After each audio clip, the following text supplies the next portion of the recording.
Hi everybody, in this video I will be showing you how to convert a CD or DVD into an ISO file, and the opposite, how to extract the ISO file into files that the Windows can read.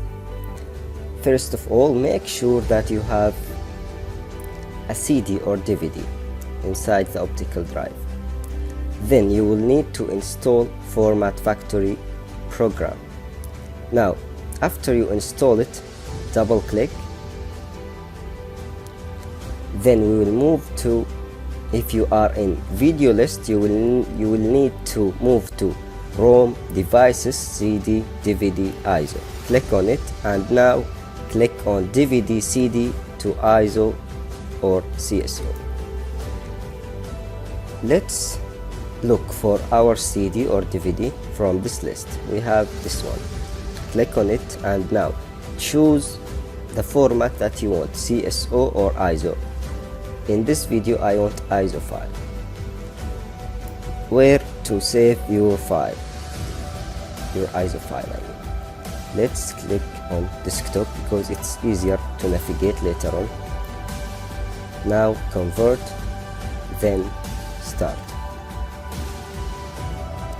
Here is our file, it's ready. Now, how to convert it into a file that the Windows can read. If you have Windows 10 and above, you will be able to open this file without any program. For example, or to show you, I will click on it. Here is our files inside the DVD or CD. But if you have Windows 7 or Windows XP, you will not be able to open this file in your laptop or computer. Therefore, we will have to look for another way to open it. This way, or one of these ways, is to install WinRAR software or program.